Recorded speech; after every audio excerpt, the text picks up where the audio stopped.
ਜੀਵਨ ਬਿਰਤਾਂਤ ਬਾਬਾ ਬੁੱਢਾ ਜੀ। ਅਗਲਾ ਭਾਗ। ਸੰਗਤਾਂ ਨੂੰ ਜਾਗਰੂਕ ਕਰਨਾ। ਗੁਰਗੱਦੀ ਨਾ ਮਿਲਣ ਕਰਕੇ ਗੁਰੂ ਅਰਜਨ ਦੇਵ ਜੀ ਦਾ ਵੱਡਾ ਭਰਾ ਪ੍ਰਿਥੀ ਚੰਦ ਨਾ ਖੁਸ਼ ਸੀ। ਉਹ ਗੁਰੂ ਘਰ ਦਾ ਸਾਰਾ ਪ੍ਰਬੰਧ ਦੇਖਦਾ ਸੀ। ਉਹਨੇ ਆਪਣੇ ਮਸੰਦਾਂ ਦੀ ਮਦਦ ਦੇ ਨਾਲ ਸੰਗਤਾਂ ਤੋਂ ਆਈ ਸਾਰੀ ਚੜ੍ਹਤ ਤੇ ਹੋਰ ਵਸਤੂਆਂ ਸਾਂਭਣੀਆਂ ਸ਼ੁਰੂ ਕਰ ਲਈਆਂ, ਜਿਸ ਕਰਕੇ ਲੰਗਰ ਵੀ ਮਸਤਾਨਾ ਰਹਿਣ ਲੱਗ ਪਿਆ। ਗੁਰੂ ਅਰਜਨ ਦੇਵ ਜੀ ਕਿਸੇ ਨੂੰ ਕੁਛ ਨਾ ਕਹਿੰਦੇ, ਸ਼ਾਂਤ ਚਿੱਤ ਬੈਠੇ ਰਹਿੰਦੇ, ਨਾਮ ਸਿਮਰਨ ਕਰਦੇ ਰਹਿੰਦੇ। ਇਹਨਾਂ ਦਿਨਾਂ 'ਚ ਭਾਈ ਗੁਰਦਾਸ ਜੀ ਸਿੱਖੀ ਦੇ ਪ੍ਰਚਾਰ ਹਿੱਤ ਆਗਰੇ ਗਏ ਹੋਏ ਸਨ। ਉਹਨਾਂ ਨੂੰ ਗੁਰੂ ਰਾਮਦਾਸ ਜੀ ਦੇ ਜੋਤੀ ਜੋਤ ਸਮਾਉਣ ਦਾ ਪਤਾ ਲੱਗਾ ਤਾਂ ਉਹ ਆਗਰੇ ਦੀ ਸੰਗਤ ਨੂੰ ਲੈ ਕੇ ਸ੍ਰੀ ਅੰਮ੍ਰਿਤਸਰ ਸਾਹਿਬ ਪਹੁੰਚ ਗਏ। ਭਾਈ ਗੁਰਦਾਸ ਜੀ ਗੁਰੂ ਘਰ ਤੇ ਗੁਰੂ ਕੇ ਲੰਗਰ ਦਾ ਹਾਲ ਵੇਖ ਕੇ ਤੇ ਬੀਬੀ ਭਾਨੀ ਜੀ ਤੋਂ ਸਾਰੀ ਵਿਥਿਆ ਸੁਣ ਕੇ ਬਹੁਤ ਚਿੰਤਤ ਹੋਏ। ਉਹਨਾਂ ਨੇ ਸੁਨੇਹਾ ਭੇਜ ਕੇ ਬਾਬਾ ਬੁੱਢਾ ਜੀ ਨੂੰ ਬੀੜ ਤੋਂ ਬੁਲਾਇਆ। ਬਾਬਾ ਬੁੱਢਾ ਜੀ ਨਾਲ ਗੁਰੂ ਘਰ ਦੇ ਸਾਰੇ ਹਾਲਾਤ ਬਾਰੇ ਵਿਚਾਰ ਵਟਾਂਦਰਾ ਕੀਤਾ ਤੇ ਕਿਹਾ ਕਿ ਸਾਨੂੰ ਇਹਦਾ ਕੋਈ ਉਪਾਅ ਕਰਨਾ ਚਾਹੀਦਾ ਹੈ। ਬਾਬਾ ਬੁੱਢਾ ਜੀ ਸਾਰੇ ਹਾਲਾਤ ਸੁਣ ਕੇ ਕਹਿਣ ਲੱਗੇ ਕਿ ਗੁਰੂ ਅਰਜਨ ਦੇਵ ਜੀ ਸ਼ਾਂਤ ਸੁਭਾਅ ਹਨ। ਉਹਨਾਂ ਨੇ ਆਪਣੇ ਵੱਡੇ ਭਰਾ ਨੂੰ ਕੁਛ ਨਹੀਂ ਕਹਿਣਾ, ਸਾਨੂੰ ਹੀ ਕੋਈ ਯਤਨ ਕਰਨਾ ਚਾਹੀਦਾ ਹੈ। ਭਾਈ ਗੁਰਦਾਸ ਜੀ ਤੇ ਬਾਬਾ ਬੁੱਢਾ ਜੀ ਨੇ ਕੁਝ ਹੋਰ ਸਿੱਖਾਂ ਨਾਲ ਮਿਲ ਕੇ ਪ੍ਰਿਥੀ ਚੰਦ ਦਾ ਪਾਜ ਉਘੇੜ ਕੇ ਰੱਖ ਦਿੱਤਾ। ਇਹ ਸਿੱਖ ਸ੍ਰੀ ਅੰਮ੍ਰਿਤਸਰ ਸਾਹਿਬ ਜੀ ਨੂੰ ਆਉਣ ਵਾਲੇ ਰਸਤਿਆਂ ਤੇ ਪਹਿਲਾਂ ਪਹੁੰਚ ਕੇ ਆਉਣ ਵਾਲੀਆਂ ਸੰਗਤਾਂ ਨੂੰ ਦੱਸ ਦਿੰਦੇ ਸਨ ਕਿ ਸਾਹਿਬ ਸ੍ਰੀ ਗੁਰੂ ਰਾਮਦਾਸ ਜੀ ਸਾਹਿਬ ਸ੍ਰੀ ਗੁਰੂ ਅਰਜਨ ਦੇਵ ਜੀ ਨੂੰ ਗੁਰਗੱਦੀ ਬਖਸ਼ਿਸ਼ ਕਰ ਗਏ ਹੈ, ਨਾ ਕਿ ਪ੍ਰਿਥੀ ਚੰਦ ਨੂੰ। ਇੰਜ ਕੁਝ ਦਿਨਾਂ 'ਚ ਹੀ ਗੁਰਗੱਦੀ ਸੰਬੰਧੀ ਸੰਗਤਾਂ ਦੇ ਭੁਲੇਖੇ ਦੂਰ ਹੋ ਗਏ। ਭਾਈ ਗੁਰਦਾਸ ਜੀ ਤੇ ਬਾਬਾ ਬੁੱਢਾ ਜੀ ਦੇ ਉਦਮ ਤੇ ਯਤਨਾਂ ਸਦਕਾ ਪ੍ਰਿਥੀ ਚੰਦ ਦੀ ਕੂੜ ਦੀ ਪਾਲ ਟੁੱਟ ਗਈ। ਹੁਣ ਬੇਅੰਤ ਸੰਗਤਾਂ ਸਾਹਿਬ ਸ੍ਰੀ ਗੁਰੂ ਅਰਜਨ ਦੇਵ ਜੀ ਦੇ ਦਰਸ਼ਨ ਕਰਨ ਲਈ ਆਉਣ ਲੱਗ ਪਈਆਂ। ਲੰਗਰ ਟੁੱਟ ਵਰਤਣ ਲੱਗ ਪਿਆ। ਇਹ ਸਾਰਾ ਕੁਝ ਵੇਖ ਕੇ ਪ੍ਰਿਥੀ ਚੰਦ ਨੇ ਭਾਈ ਗੁਰਦਾਸ ਜੀ ਤੇ ਬਾਬਾ ਬੁੱਢਾ ਜੀ ਬਾਰੇ ਬੜੇ ਕੌੜੇ ਵਚਨ ਬੋਲੇ, ਕਈ ਤਰ੍ਹਾਂ ਦੀਆਂ ਧਮਕੀਆਂ ਵੀ ਦਿੱਤੀਆਂ। ਪਰ ਭਾਈ ਗੁਰਦਾਸ ਤੇ ਬਾਬਾ ਬੁੱਢਾ ਜੀ ਦ੍ਰਿੜ ਰਹੇ, ਆਪਣੇ ਸਿਦਕ ਤੋਂ ਨਹੀਂ ਡੋਲੇ ਤੇ ਧਮਕੀਆਂ ਦੀ ਵੀ ਪਰਵਾਹ ਨਹੀਂ ਕੀਤੀ। ਸ੍ਰੀ ਹਰਿਮੰਦਰ ਸਾਹਿਬ ਜੀ ਦੀ ਉਸਾਰੀ 'ਚ ਯੋਗਦਾਨ ਪਾਉਣਾ। ਸਾਹਿਬ ਸ੍ਰੀ ਗੁਰੂ ਅਰਜਨ ਦੇਵ ਜੀ ਨੇ ਸਰੋਵਰ ਦੀ ਤਿਆਰੀ ਤੋਂ ਬਾਅਦ ਸਰੋਵਰ 'ਚ ਹੀ ਸ੍ਰੀ ਹਰਿਮੰਦਰ ਸਾਹਿਬ ਜੀ ਦੀ ਉਸਾਰੀ ਕਰਨ ਦਾ ਵਿਚਾਰ ਬਣਾਇਆ।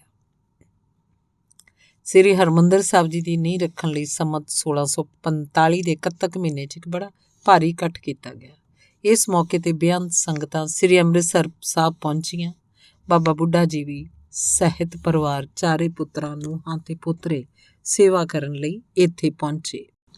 ਸਾਹਿਬ ਸ੍ਰੀ ਗੁਰੂ ਅਰਜਨ ਦੇਵ ਜੀ ਨੇ ਸਾਈਂ ਮੀਆਂ ਮੀਰ ਜੀ ਨੂੰ ਅੰਮ੍ਰਿਤਸਰ ਸਾਹਿਬ ਲਿਆਉਣ ਲਈ ਬਾਬਾ ਬੁੱਢਾ ਜੀ ਤੇ ਭਾਈ ਗੁਰਦਾਸ ਜੀ ਨੂੰ ਲਾਹੌਰ ਭੇਜਿਆ। ਸਾਈਂ ਮੀਆਂ ਮੀਰ ਜੀ ਦਰਵੇਸ਼ ਗੁਰੂ ਘਰ ਦੇ ਸ਼ਰਧਾਵਾਨ ਅਨਿਨ ਭਗਤ ਸਨ। ਸਾਹਿਬ ਸ੍ਰੀ ਗੁਰੂ ਅਰਜਨ ਦੇਵ ਜੀ ਨੇ ਸ੍ਰੀ ਹਰਿਮੰਦਰ ਸਾਹਿਬ ਜੀ ਦੀ ਨੀਂਹ ਸਾਈਂ ਮੀਆਂ ਮੀਰ ਪਾਸੋਂ ਰਖਵਾਈ। ਨੀਂਹ ਰੱਖਣ ਤੋਂ ਬਾਅਦ ਸ੍ਰੀ ਹਰਿਮੰਦਰ ਸਾਹਿਬ ਜੀ ਦੀ ਉਸਾਰੀ ਦਾ ਕਾਰਜ ਬਾਬਾ ਬੁੱਢਾ ਜੀ ਦੀ ਨਿਗਰਾਨੀ ਹੇਠ ਹੋਇਆ।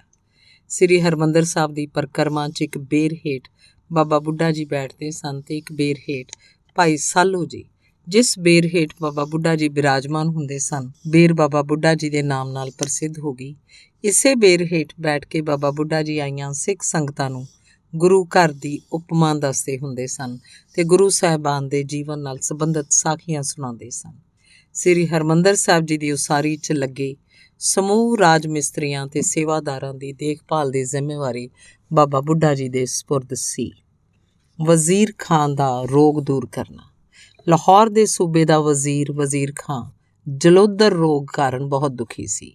ਅਨੇਕਾਂ ਵੈਦਾਂ ਹਕੀਮਾਂ ਦੇ ਇਲਾਜ ਕਰਨ ਦੇ ਬਾਵਜੂਦ ਵੀ ਉਹਨੂੰ ਆਰਾਮ ਨਹੀਂ ਸੀ ਆ ਰਿਹਾ। ਉਹਦੀ ਇਹ ਦਸ਼ਾ ਦੇਖ ਕੇ ਸਤਿਗੁਰੂ ਦੇ ਇੱਕ ਸ਼ਰਧਾਲੂ ਨੇ ਵਜ਼ੀਰ ਖਾਂ ਨੂੰ ਕਿਹਾ, ਜੇ ਉਹ ਠੀਕ ਹੋਣਾ ਚਾਹੁੰਦਾ ਤੇ ਸ੍ਰੀ ਅੰਮ੍ਰਿਤਸਰ ਸਾਹਿਬ ਜਾ ਕੇ ਸ੍ਰੀ ਗੁਰੂ ਅਰਜਨ ਦੇਵ ਜੀ ਦੇ ਦਰਸ਼ਨ ਕਰਕੇ ਆਵੇ। ਸਤਿਗੁਰੂ ਜੀ ਕਿਰਪਾ ਕਰਨਗੇ, ਤੇਰਾ ਰੋਗ ਦੂਰ ਹੋ ਜਾਏਗਾ। ਵਜ਼ੀਰ ਖਾਂ ਜਿਹੜਾ ਇਸ ਰੋਗ ਕਾਰਨ ਤੁਰ ਨਹੀਂ ਸੀ ਸਕਦਾ, ਆਪਣੇ ਕਹਾਰਾਂ ਦੀ ਮਦਦ ਦੇ ਨਾਲ ਸਾਹਿਬ ਸ੍ਰੀ ਗੁਰੂ ਅਰਜਨ ਦੇਵ ਜੀ ਦੇ ਦਰਬਾਰ 'ਚ ਆ ਹਾਜ਼ਰ ਹੋਇਆ।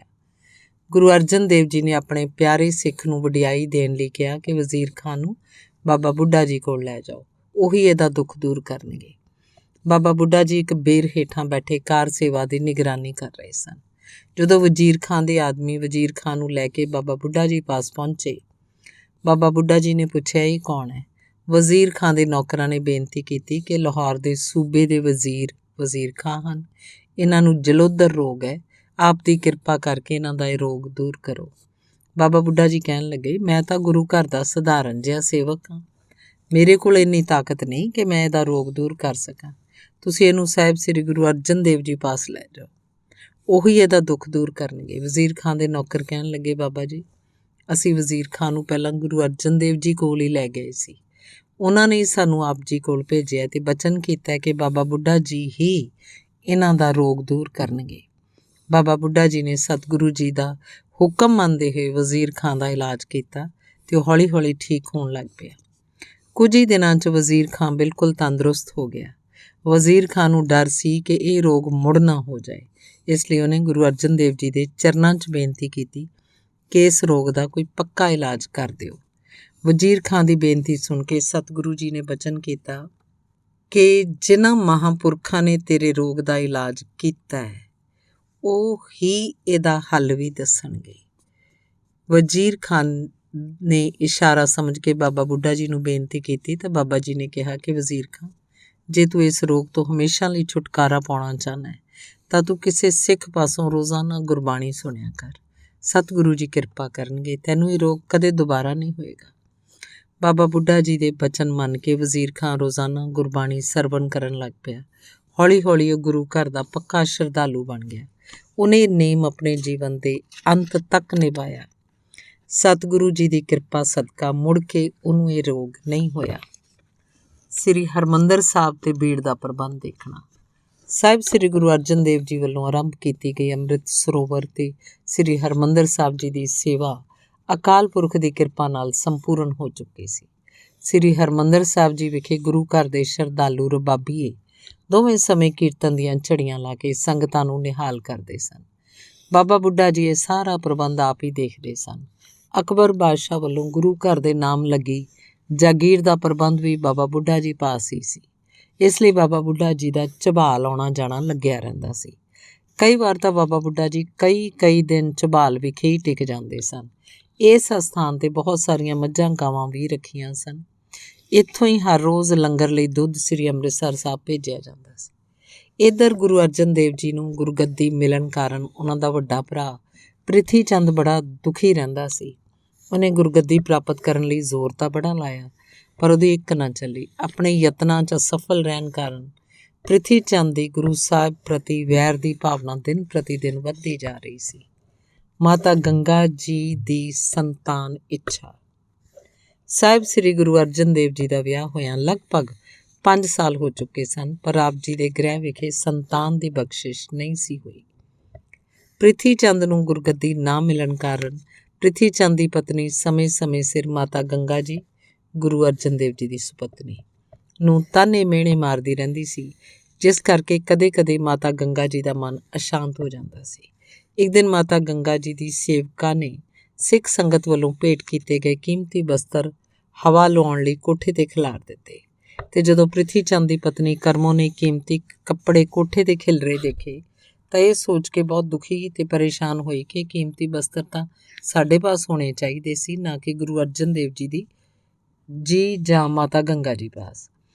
ਪ੍ਰਿਥੀ ਚੰਦ ਦੇ ਘਰ ਆਉਣ 'ਤੇ ਉਹਨੇ ਆਪਣਾ ਦੁੱਖੜਾ ਪ੍ਰਿਥੀ ਚੰਦ ਅੱਗੇ ਰੋਣਾ ਸ਼ੁਰੂ ਕੀਤਾ ਤੇ ਕਹਿਣ ਲੱਗੀ, ਅਰਜਨ ਦੇਵ ਦੇ ਘਰ ਸੰਗਤਾਂ ਵੱਲੋਂ ਭੇਟ ਕੀਤੇ ਕਿੰਨੇ ਕੀਮਤੀ ਕੱਪੜੇ ਆਉਂਦੇ ਆ ਤੇ ਸਾਰਾ ਚੜਾਵਾ ਤੇ ਹੋਰ ਵਸਤਾਂ ਸਭ ਉਹਨਾਂ ਕੋਲ ਹੀ ਜਾਂਦੀਆਂ, ਸਾਨੂੰ ਤਾਂ ਕੋਈ ਪੁੱਛਦਾ ਹੀ ਨਹੀਂ। ਮਾਤਾ ਗੰਗਾ ਦੇ ਘਰ ਆ ਕੇ ਸੰਗਤਾਂ ਉਹਨੂੰ ਸਤਿਕਾਰ ਦਿੰਦੀਆਂ, ਕੀਮਤੀ ਭੇਟਾਂ ਹਾਜ਼ਰ ਕਰਦੀਆਂ। ਪ੍ਰਿਥੀ ਚੰਦ ਆਪਣੀ ਪਤਨੀ ਦਾ ਰੋਣਾ ਸੁਣ ਕੇ ਕਹਿਣ ਲੱਗਾ, ਭਲੀਏ ਚਿੰਤਾ ਨਾ ਕਰ, ਗੁਰੂ ਅਰਜਨ ਦੇ ਘਰ ਕਿਹੜਾ ਕੋਈ ਔਲਾਦ ਹੈ ਤੇ ਗੰਗਾ ਨੇ ਤਾਂ ਉਤਰੇ ਹੀ ਚਲੇ ਜਾਣਾ ਹੈ। ਇੱਕ ਦਿਨ ਇਹ ਸਾਰੀਆਂ ਵਸਤਾਂ ਤੇਰੇ ਪੁੱਤਰ ਨੇ ਹੀ ਵਰਤਣੀਆਂ, ਆਖਰ ਨੂੰ ਤੂੰ ਹੀ ਇਹਨਾਂ ਸਾਰੀਆਂ ਵਸਤਾਂ ਦੀ ਮਾਲਕਣ ਬਣਨਾ ਹੈ।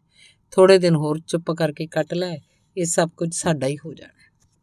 ਪ੍ਰਿਥੀ ਚੰਦ ਤੇ ਕਰਮੋਂ ਦੀ ਸਾਰੀ ਗੱਲਬਾਤ ਮਾਤਾ ਗੰਗਾ ਜੀ ਦੇ ਕੰਨੀ ਪਈ ਤਾਂ ਉਹ ਇਹ ਵਾਰਤਾਲਾਪ ਸੁਣ ਕੇ ਬਹੁਤ ਦੁਖੀ ਤੇ ਉਦਾਸ ਹੋ ਗਈ। ਸੋਚਣ ਲੱਗ ਪਏ ਕਿ ਮੇਰੇ ਕਰਮਾਂ 'ਚ ਸੰਤਾਨ ਦਾ ਸੁੱਖ ਨਹੀਂ, ਕਿ ਮੈਂ ਸੰਤਾਨਹੀਣ ਹੀ ਇਸ ਸੰਸਾਰ ਤੋਂ ਚਲੀ ਜਾਵਾਂਗੀ। ਇਹ ਸੋਚਾਂ ਸੋਚਦਿਆਂ ਮਾਤਾ ਜੀ ਥੋੜ੍ਹੇ ਉਦਾਸ ਜਿਹੇ ਹੋ ਗਏ। ਮਾਤਾ ਗੰਗਾ ਜੀ ਇਹ ਸੋਚਾਂ ਸੋਚ ਹੀ ਰਹੇ ਸੀ ਕਿ ਸਾਹਿਬ ਸ੍ਰੀ ਗੁਰੂ ਅਰਜਨ ਦੇਵ ਜੀ ਮਹਿਲਾਂ 'ਚ ਆ ਗਏ ਤੇ ਜਦੋਂ ਗੁਰੂ ਸਾਹਿਬ ਦੀ ਨਜ਼ਰ ਮਾਤਾ ਗੰਗਾ ਜੀ ਦੇ ਉਦਾਸ ਚਿਹਰੇ 'ਤੇ ਪਈ, ਆਪ ਜੀ ਨੇ ਮਾਤਾ ਗੰਗਾ ਜੀ ਨੂੰ ਪੁੱਛਿਆ, ਕੀ ਗੱਲ ਹੈ, ਅੱਜ ਬਹੁਤ ਉਦਾਸ ਬੈਠੇ ਹੋ? ਮਾਤਾ ਜੀ ਦੇ ਨੇਤਰਾਂ 'ਚ ਜਲ ਭਰ ਆਇਆ। ਕਹਿਣ ਲੱਗੇ, ਸਤਿਗੁਰੂ ਜੀ, ਆਪ ਸਮੂਹ ਸੰਗਤਾਂ ਦੀਆਂ ਮਨੋਕਾਮਨਾਵਾਂ ਪੂਰੀਆਂ ਕਰਦੇ ਹੋ, ਇੱਕ ਮੈਂ ਹੀ ਹਾਂ ਜਿਹੜੀ ਆਪ ਜੀ ਦੀ ਬਖਸ਼ਿਸ਼ ਤੋਂ ਵਾਂਝੀ ਹਾਂ। ਗੁਰੂ ਸਾਹਿਬ ਕਹਿਣ ਲੱਗੇ, ਗੰਗਾ ਜੀ ਤੁਸੀਂ ਆਪਣੀ ਇੱਛਾ ਦੱਸੋ। ਗੁਰੂ ਨਾਨਕ ਸਾਹਿਬ ਕਿਰਪਾ ਕਰਨਗੇ, ਤੁਹਾਡੀਆਂ ਮਨ ਦੀਆਂ ਮੁਰਾਦਾਂ ਪੂਰੀਆਂ ਹੋਣਗੀਆਂ। ਮਾਤਾ ਗੰਗਾ ਜੀ ਨੇ ਅੱਜ ਦੀ ਸਾਰੀ ਵਿਥਿਆ ਸਾਹਿਬ ਸ੍ਰੀ ਗੁਰੂ ਅਰਜਨ ਦੇਵ ਜੀ ਨੂੰ ਸੁਣਾ ਦਿੱਤੀ ਤੇ ਨਾਲ ਹੀ ਬੇਨਤੀ ਕੀਤੀ, ਹੇ ਸਤਿਗੁਰੂ ਜੀ, ਮੇਰੀ ਝੋਲੇ 'ਚ ਸੰਤਾਨ ਦੀ ਦਾਤ ਬਖਸ਼ਿਸ਼ ਕਰੋ। ਮਾਤਾ ਗੰਗਾ ਜੀ ਦੀ ਇਹ ਗੱਲ ਸੁਣ ਕੇ ਸਾਹਿਬ ਸ੍ਰੀ ਗੁਰੂ ਅਰਜਨ ਦੇਵ ਜੀ ਕਹਿਣ ਲੱਗੇ, ਗੁਰੂ ਨਾਨਕ ਸਾਹਿਬ ਦੇ ਘਰ 'ਚ ਕਿਸੇ ਵਸਤੂ ਦੀ ਘਾਟ ਨਹੀਂ। ਗੁਰੂ ਨਾਨਕ ਸਾਹਿਬ ਜ਼ਰੂਰ ਕਿਰਪਾ ਕਰਨਗੇ। ਤੁਸੀਂ ਕੰਮ ਕਰੋ, ਗੁਰੂ ਘਰ ਦੇ ਸ਼ਰਧਾਵਾਨ ਤੇ ਸ਼੍ਰੋਮਣੀ ਸਿੱਖ ਬਾਬਾ ਬੁੱਢਾ ਜੀ ਦੀ ਸੇਵਾ 'ਚ ਹਾਜ਼ਰ ਹੋ ਕੇ ਉਹਨਾਂ ਦੀ ਸੇਵਾ ਕਰੋ ਤੇ ਉਹਨਾਂ ਨੂੰ ਪ੍ਰਸੰਨ ਕਰਕੇ ਉਹਨਾਂ ਪਾਸੋਂ ਅਸੀਸਾਂ ਪ੍ਰਾਪਤ ਕਰੋ। ਉਹਨਾਂ ਦੇ ਬਚਨਾਂ 'ਚ ਬੜੀ ਤਾਕਤ ਹੈ। ਜੇ ਉਹਨਾਂ ਨੇ ਤੁਹਾਡੀ ਸੇਵਾ ਤੋਂ ਖੁਸ਼ ਹੋ ਕੇ ਅਕਾਲ ਪੁਰਖ ਦੇ ਚਰਨਾਂ 'ਚ ਅਰਦਾਸ ਕਰ ਦਿੱਤੀ, ਸਮਝੋ ਤੁਹਾਡੀ ਮਨੋਕਾਮਨਾ ਪੂਰੀ ਹੋ ਜਾਏਗੀ, ਕਿਉਂਕਿ ਬਾਬਾ ਬੁੱਢਾ ਜੀ ਵਰਗੇ ਸਿੱਖਾਂ ਵੱਲੋਂ ਕੀਤੀ ਅਰਦਾਸ ਕਦੇ ਬਿਰਥੀ ਨਹੀਂ ਜਾਂਦੀ। ਸਤਿਗੁਰੂ ਜੀ ਦੇ ਬਚਨ ਸੁਣ ਕੇ ਮਾਤਾ ਗੰਗਾ ਜੀ ਪ੍ਰਸੰਨ ਹੋ ਗਏ। ਉਹਨਾਂ ਨੇ ਬਾਬਾ ਬੁੱਢਾ ਜੀ ਦੀ ਮਹਿਮਾ ਪਹਿਲਾਂ ਹੀ ਸੁਣੀ ਹੋਈ ਸੀ। ਉਹਨਾਂ ਨੂੰ ਭਰੋਸਾ ਹੋ ਗਿਆ ਸੀ ਕਿ ਹੁਣ ਉਹਨਾਂ ਦੀ ਮਨ ਦੀ ਮੁਰਾਦ ਪੂਰੀ ਹੋ ਜਾਏਗੀ। ਮਾਤਾ ਗੰਗਾ ਜੀ ਦੇ ਮਨ ਦੀ ਮੁਰਾਦ ਪੂਰੀ ਕਰਨੀ। ਅਗਲੇ ਦਿਨ ਮਾਤਾ ਜੀ ਅੰਮ੍ਰਿਤ ਵੇਲੇ ਉੱਠੇ, ਇਸ਼ਨਾਨ ਕੀਤਾ, ਆਪ ਆਟਾ ਗੁੰਨ ਕੇ ਗੁਰਬਾਣੀ ਦਾ ਪਾਠ ਕਰਦੇ ਕਰਦੇ ਮਿੱਸੇ ਪ੍ਰਸ਼ਾਦੇ ਤਿਆਰ ਕੀਤੇ। ਪ੍ਰਸ਼ਾਦਿਆਂ 'ਚ ਲੂਣ ਮਿਰਚ ਗੰਢੇ ਪਾਏ, ਪ੍ਰਸ਼ਾਦੇ ਦੇਸੀ ਘਿਓ ਨਾਲ ਚੋਪੜੇ, ਆਪ ਦਹੀਂ ਰਿੜਕ ਕੇ ਲੱਸੀ ਬਣਾਈ, ਮੱਖਣ ਕੱਢ ਲਿਆ। ਫਿਰ ਇਹਨਾਂ ਪ੍ਰਸ਼ਾਦਿਆਂ ਨੂੰ ਕੱਪੜੇ 'ਚ ਬੰਨ੍ਹ ਕੇ ਸਿਰ 'ਤੇ ਰੱਖ ਲਿਆ। ਕੁਝ ਗੰਢੇ ਨਾਲ ਲੈ ਲਏ, ਲੱਸੀ ਦਾ ਗੜਵਾ ਤੇ ਮੱਖਣ ਲੈ ਕੇ ਤੁਰ ਪਏ ਬੀੜ ਬਾਬਾ ਬੁੱਢਾ ਜੀ ਵੱਲ ਤੇ ਸਾਰੇ ਰਾਹ ਗੁਰਬਾਣੀ ਦਾ ਪਾਠ ਤੇ ਸਿਮਰਨ ਜਾਰੀ ਰੱਖਿਆ। ਬਾਬਾ ਬੁੱਢਾ ਜੀ ਨੇ ਦੂਰੋਂ ਹੀ ਮਾਤਾ ਗੰਗਾ ਜੀ ਨੂੰ ਵੇਖ ਲਿਆ, ਬੜੇ ਪ੍ਰਸੰਨ ਹੋਏ ਤੇ ਅੱਗੋਂ ਆ ਕੇ ਮਾਤਾ ਗੰਗਾ ਜੀ ਨੂੰ ਸਤਿਕਾਰ ਸਹਿਤ ਮਿਲੇ। ਕਹਿਣ ਲੱਗੇ, ਮਾਤਾ ਜੀ ਅੱਜ ਤਾਂ ਬੜੀ ਭੁੱਖ ਲੱਗੀ ਹੈ, ਤੁਸੀਂ ਬੜੀ ਕਿਰਪਾ ਕੀਤੀ ਜੋ ਆਪਣੇ ਸੇਵਕ ਦੇ ਖਾਣ ਪੀਣ ਲਈ ਕੁਝ ਲੈ ਆਏ ਹੋ। ਤੁਸੀਂ ਤੁਹਾਨੂੰ ਆਪਣੇ ਸੇਵਕਾਂ ਦਾ ਕਿੰਨਾ ਖਿਆਲ ਕਰਦੇ ਹੋ। ਇੰਨੀ ਗੱਲ ਕਹਿ ਕੇ ਆਪ ਜੀ ਉੱਥੇ ਬਿਰਛ ਥੱਲੇ ਚਾਦਰ ਵਿਛਾ ਕੇ ਬੈਠ ਗਏ ਤੇ ਮਾਤਾ ਜੀ ਦੇ ਪ੍ਰਸ਼ਾਦੇ, ਲੱਸੀ, ਮੱਖਣ ਤੇ ਗੰਢੇ ਲੈ ਕੇ ਕੋਲ ਰੱਖ ਲਏ। ਪ੍ਰਸ਼ਾਦਾ ਛਕਣ ਤੋਂ ਪਹਿਲਾਂ ਬਾਬਾ ਬੁੱਢਾ ਜੀ ਨੇ ਗੰਢਾ ਲੈ ਕੇ ਉਹਨੂੰ ਮੁੱਕੀ ਮਾਰ ਕੇ ਭੰਨਿਆ। ਪ੍ਰਸੰਨ ਹੋ ਕੇ ਸਹਿਜ ਸੁਭਾਅ ਬਚਨ ਕਰਤੇ, ਮਾਤਾ ਜੀ ਜਿਸ ਤਰ੍ਹਾਂ ਮੁੱਕੀ ਮਾਰ ਕੇ ਗੰਢਾ ਭੰਨਿਆ, ਇਸੇ ਤਰ੍ਹਾਂ ਜ਼ਾਲਮਾਂ ਦੇ ਸਿਰ ਭੰਨਣ ਵਾਲਾ ਬਲੀ, ਯੋਧਾ, ਸੂਰਮਾ, ਪਰਉਪਕਾਰੀ ਪੁੱਤਰ ਤੁਹਾਡੇ ਘਰ ਪੈਦਾ ਹੋਏਗਾ। ਰਾਜੇ ਮਹਾਰਾਜੇ ਉਹਦੇ ਚਰਨਾਂ 'ਤੇ ਝੁਕਣਗੇ। ਮਾਤਾ ਜੀ ਤੁਹਾਡੇ ਘਰ ਪ੍ਰਭੂ ਦਾ ਅਵਤਾਰ ਪ੍ਰਗਟ ਹੋਏਗਾ। ਕਿਸੇ ਕਵੀ ਨੇ ਇਸ ਘਟਨਾ ਕ੍ਰਮ ਨੂੰ ਇੰਜ ਕਲਮਬੱਧ ਕੀਤਾ ਹੈ, ਮੁੱਕੀ ਮਾਰ ਪਿਆਜ ਤੋਂ ਬਾਤ ਉਚਾਰੀ, ਪੈਦਾ ਹੋਸੀ ਸੂਰਮਾ, ਵੱਡ ਜੋਧਾ ਬਹੁ ਪਰਉਪਕਾਰੀ। ਮਾਤਾ ਜੀ ਨੇ ਬਾਬਾ ਬੁੱਢਾ ਜੀ ਕੋਲ ਬੈਠ ਕੇ ਗਾਂਧੀ ਬਾਬਾ ਜੀ ਨੂੰ ਬੜੇ ਪ੍ਰੇਮ ਤੇ ਸ਼ਰਧਾ ਨਾਲ ਪ੍ਰਸ਼ਾਦਾ ਛਕਾਇਆ। ਬਾਬਾ ਜੀ ਨੂੰ ਪ੍ਰਸੰਨ ਕੀਤਾ। ਬਾਬਾ ਜੀ ਨੂੰ ਨਮਸਕਾਰ ਕਰਕੇ ਮਾਤਾ ਜੀ ਬੜੇ ਪ੍ਰਸੰਨਤਾ ਤੇ ਉਤਸ਼ਾਹ ਨਾਲ ਵਾਪਸ ਸ੍ਰੀ ਅੰਮ੍ਰਿਤਸਰ ਸਾਹਿਬ ਨੂੰ ਤੁਰ ਪਏ। ਕੁਝ ਇਤਿਹਾਸਕਾਰ ਇਹ ਵੀ ਲਿਖਦੇ ਆ ਵੀ ਇਹ ਤੋਂ ਪਹਿਲਾਂ ਮਾਤਾ ਗੰਗਾ ਜੀ ਕਈ ਤਰ੍ਹਾਂ ਦੇ ਸੁੰਦਰ ਸੁੰਦਰ ਪਕਵਾਨ ਬਣਾ ਕੇ ਰੱਥ 'ਤੇ ਸਵਾਰ ਹੋ ਕੇ ਬੜੀ ਧੂਮਧਾਮ ਨਾਲ ਬਾਬਾ ਬੁੱਢਾ ਜੀ ਦੇ ਦਰਸ਼ਨ ਕਰਨ ਗਏ। ਬਾਬਾ ਜੀ ਬੀੜ 'ਚ ਪ੍ਰਭੂ ਸਿਮਰਨ 'ਚ ਲੀਨ ਬੈਠੇ ਸੀ। ਉਹਨਾਂ ਨੇ ਰੱਥਾਂ ਦੇ ਆਉਣ ਦੀਆਂ ਆਵਾਜ਼ਾਂ ਸੁਣੀਆਂ, ਦੂਰੋਂ ਧੂੜ ਉੱਡਦੀ ਦੇਖੀ। ਇੱਕ ਸਿੱਖ ਨੂੰ ਪੁੱਛਿਆ, ਇਹ ਕੌਣ ਆ ਰਿਹਾ? ਤੇ ਸਿੱਖ ਗਿਆ ਮਾਤਾ ਜੀ ਨੂੰ ਆਉਂਦਾ ਵੇਖ ਕੇ ਵਾਪਸ ਆ ਕੇ ਕਹਿਣ ਲੱਗਾ, ਬਾਬਾ ਜੀ ਗੁਰੂ ਕੇ ਮਹਿਲ ਆ ਰਹੇ। ਬਾਬਾ ਜੀ ਨੇ ਦੇ ਮੂੰਹੋਂ ਸਹਿਜ ਸੁਭਾਈ ਬਚਨ ਨਿਕਲੇ, ਗੁਰੂ ਕਿਆਂ ਮਹਿਲਾਂ ਨੂੰ ਕੀ ਭਾਜੜਾਂ ਪੈ ਗਈਆਂ। ਤੇ ਬੀੜ ਪਹੁੰਚ ਕੇ ਜਦੋਂ ਮਾਤਾ ਜੀ ਨੂੰ ਪਤਾ ਲੱਗਾ ਕਿ ਬਾਬਾ ਜੀ ਦੇ ਮੂੰਹ ਇਹੋ ਜਿਹੇ ਬਚਨ ਨਿਕਲਿਆ ਤੇ ਆਪ ਜੀ ਉਦਾਸ ਤੇ ਨਿਰਾਸ਼ ਹੋ ਕੇ ਵਾਪਸ ਮੁੜ ਗਏ। ਮਾਤਾ ਜੀ ਸੋਚਦੇ ਰਹੇ ਕਿ ਭਾਣਾ ਵਰਤ ਗਿਆ, ਮੈਂ ਤਾਂ ਸੰਤਾਨ ਦੀ ਪ੍ਰਾਪਤੀ ਲਈ ਬਾਬਾ ਜੀ ਪਾਸੋਂ ਅਰਦਾਸ ਕਰਾਉਣ ਲਈ ਗਈ ਸੀ, ਇਹ ਬਾਬਾ ਜੀ ਨੇ ਕਿਹੋ ਜਿਹੇ ਬਚਨ ਕਰ ਦਿੱਤੇ। ਸ੍ਰੀ ਅੰਮ੍ਰਿਤਸਰ ਸਾਹਿਬ ਵਾਪਸ ਪਹੁੰਚ ਕੇ ਵੀ ਮਾਤਾ ਜੀ ਉਦਾਸ ਹੀ ਸਨ ਤੇ ਜਦੋਂ ਗੁਰੂ ਅਰਜਨ ਦੇਵ ਜੀ ਨੇ ਮਾਤਾ ਗੰਗਾ ਜੀ ਦੀ ਉਦਾਸੀ ਦਾ ਕਾਰਨ ਪੁੱਛਿਆ ਤਾਂ ਮਾਤਾ ਜੀ ਨੇ ਸਾਰਾ ਬਿਰਤਾਂਤ ਗੁਰੂ ਅਰਜਨ ਦੇਵ ਨੂੰ ਸੁਣਾ ਦਿੱਤਾ। ਸਾਰਾ ਬਿਰਤਾਂਤ ਸੁਣ ਕੇ ਗੁਰੂ ਅਰਜਨ ਦੇਵ ਜੀ ਕਹਿਣ ਲੱਗੇ, ਗੰਗਾ ਜਦੋਂ ਕੁਝ ਮੰਗਣ ਜਾਈਏ ਜਾਂ ਕਿਸੇ ਮਹਾਂਪੁਰਸ਼ ਦੇ ਦਰਸ਼ਨ ਕਰਨ ਜਾਈਏ ਜਾਂ ਫਿਰ ਕਿਤੇ ਸੇਵਾ ਕਰਨ ਜਾਈਏ ਤਾਂ ਸ਼ਾਹੀ ਠਾਠ ਬਾਠ ਨਾਲ ਨਹੀਂ ਜਾਈਦਾ, ਸਗੋਂ ਆਪਣੀ ਹਉਮੈ ਦਾ ਤਿਆਗ ਕਰਕੇ ਮਨ 'ਚ ਹਲੀਮੀ ਤੇ ਨਿਮਰਤਾ ਲੈ ਕੇ ਹਾਜ਼ਰ ਹੋਣਾ ਚਾਹੀਦਾ ਹੈ। ਮਾਤਾ ਜੀ ਨੇ ਬੜੀ ਨਿਮਰਤਾ ਨਾਲ ਸਤਿਗੁਰਾਂ ਅੱਗੇ ਬੇਨਤੀ ਕੀਤੀ ਕਿ ਹੇ ਪਾਤਸ਼ਾਹ, ਮੇਰੇ ਅਣਜਾਣ ਤੋਂ ਭੁੱਲ ਹੋਈ ਹੈ, ਮੇਰੇ ਤੇ ਕਿਰਪਾ ਕਰਕੇ ਮੈਨੂੰ ਸਹੀ ਢੰਗ ਦੱਸੋ ਜਿਸ ਨਾਲ ਮੈਂ ਦੁਬਾਰਾ ਜਾਵਾਂ ਤੇ ਬਾਬਾ ਬੁੱਢਾ ਜੀ ਪ੍ਰਸੰਨ ਹੋ ਜਾਣ। ਫਿਰ ਸਾਹਿਬ ਸ੍ਰੀ ਗੁਰੂ ਅਰਜਨ ਦੇਵ ਜੀ ਕਹਿਣ ਲੱਗੇ, ਬਾਬਾ ਬੁੱਢਾ ਜੀ ਪੂਰਨ ਸੰਤ ਤੇ ਬ੍ਰਹਮ ਗਿਆਨੀ ਹਨ, ਰਸਾਂ ਕਸਾਂ ਤੋਂ ਉੱਪਰ ਹਨ, ਇਸ ਲਈ ਉਹਨਾਂ ਨੂੰ ਪ੍ਰਸੰਨ ਕਰਨ ਲਈ ਸ਼ਰਧਾ ਭਾਵਨਾ ਨਾਲ ਸਾਦਾ ਖਾਣਾ ਲੈ ਕੇ ਜਾਓ। ਗੁਰੂ ਅਰਜਨ ਦੇਵ ਜੀ ਦਾ ਪਿੰਡ ਵਡਾਲੀ ਜਾਣਾ। ਬਾਬਾ ਬੁੱਢਾ ਜੀ ਦੇ ਬਚਨਾਂ ਸਦਕਾ ਮਾਤਾ ਗੰਗਾ ਜੀ ਦੇ ਗ੍ਰਹਿ ਵਿਖੇ ਸੰਤਾਨ ਦੀ ਆਸ ਬੱਝ ਗਈ। ਇਸ ਖਬਰ ਨਾਲ ਸੰਗਤਾਂ 'ਚ ਤੇ ਪਰਿਵਾਰ 'ਚ ਖੁਸ਼ੀ ਦੀ ਲਹਿਰ ਦੌੜ ਗਈ। ਪਰ ਪ੍ਰਿਥੀ ਚੰਦ ਤੇ ਉਹਦੀ ਪਤਨੀ ਕਰਮੋਂ ਦਾ ਦੁੱਖ ਹੋਰ ਵੱਧ ਗਿਆ, ਕਿਉਂਕਿ ਉਹ ਤਾਂ ਇਹੀ ਆਸ ਲਾਈ ਬੈਠੇ ਸੀ ਕਿ ਹੁਣ ਗੁਰੂ ਅਰਜਨ ਦੇਵ ਜੀ ਦੇ ਗ੍ਰਹਿ ਵਿਖੇ ਸੰਤਾਨ ਨਹੀਂ ਹੋਏਗੀ ਤੇ ਸਾਰੀਆਂ ਵਸਤਾਂ ਤੇ ਧਨਾਤ ਦਾ ਮਾਲਕ ਉਹਨਾਂ ਦਾ ਪੁੱਤਰ ਬਣ ਜਾਏਗਾ। ਪ੍ਰਿਥੀ ਚੰਦ ਤੇ ਕਰਮੋਂ ਦੋਵੇਂ ਈਰਖਾਵਸ ਹੋ ਕੇ ਮੰਦੇ ਬਚਨ ਬੋਲਦੇ ਰਹਿੰਦੇ ਸਨ। ਘਰ 'ਚ ਹਰ ਵੇਲੇ ਕਲੇਸ਼ ਦਾ ਮਾਹੌਲ ਬਣਿਆ ਰਹਿੰਦਾ ਸੀ। ਇਸ ਮਾਹੌਲ ਤੋਂ ਬਚਣ ਲਈ ਸਾਹਿਬ ਸ੍ਰੀ ਗੁਰੂ ਅਰਜਨ ਦੇਵ ਜੀ ਨੇ ਵਿਚਾਰ ਕੀਤੀ ਕਿ ਕੁਝ ਸਮਾਂ ਸ੍ਰੀ ਅੰਮ੍ਰਿਤਸਰ ਸਾਹਿਬ ਤੋਂ ਬਾਹਰ ਕਿਸੇ ਹੋਰ ਥਾਂ 'ਤੇ ਜਾ ਕੇ ਰਿਹਾ ਜਾਏ ਤਾਂ ਚੰਗਾ ਹੋਏਗਾ।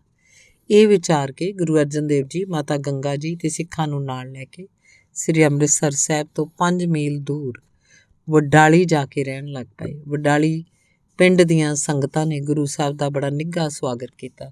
ਗੁਰੂ ਅਰਜਨ ਦੇਵ ਜੀ ਦਾ ਨਿਵਾਸ ਇਸ ਪਿੰਡ 'ਚ ਹੋਣ ਕਾਰਨ ਸਿੱਖ ਸੰਗਤਾਂ ਇੱਥੇ ਆਉਣ ਲੱਗ ਪਈਆਂ। ਗੁਰੂ ਹਰਗੋਬਿੰਦ ਸਾਹਿਬ ਜੀ ਦਾ ਪ੍ਰਕਾਸ਼। ਕੁਝ ਸਮਾਂ ਪਾ ਕੇ 6 ਹਾੜ ਸੰਮਤ 1652 ਨੂੰ ਹਰਗੋਬਿੰਦ ਸਾਹਿਬ ਜੀ ਦਾ ਪ੍ਰਕਾਸ਼ ਪਿੰਡ ਵਡਾਲੀ 'ਚ ਹੋਇਆ। ਬਾਲਕ ਦੇ ਜਨਮ ਦੀ ਖਬਰ ਸੁਣ ਕੇ ਬੇਅੰਤ ਸੰਗਤਾਂ ਦਰਸ਼ਨ ਕਰਨ ਲਈ ਵਡਾਲੀ ਪਿੰਡ ਪਹੁੰਚਣੀਆਂ ਸ਼ੁਰੂ ਹੋ ਗਈਆਂ। ਬਹੁਤ ਖੁਸ਼ੀਆਂ ਮਨਾਈਆਂ ਗਈਆਂ। ਬਾਬਾ ਬੁੱਢਾ ਜੀ ਵੀ ਬੀੜ ਤੋਂ ਚੱਲ ਕੇ ਗੁਰੂ ਕੀ ਵਡਾਲੀ ਆ ਪਹੁੰਚੇ। ਗੁਰੂ ਅਰਜਨ ਦੇਵ ਜੀ ਨੂੰ ਬਾਲਕ ਦੇ ਜਨਮ ਦੀ ਵਧਾਈ ਦਿੱਤੀ ਤੇ ਬਾਲਕ ਦੀ ਦੀਰਘ ਆਯੂ ਦੀ ਅਰਦਾਸ ਕੀਤੀ। ਬਾਬਾ ਬੁੱਢਾ ਜੀ ਨੇ ਹੀ ਬਾਲਕ ਦਾ ਨਾਮ ਹਰਗੋਬਿੰਦ ਰੱਖਿਆ। ਧੰਨਵਾਦ। ਚੱਲਦਾ।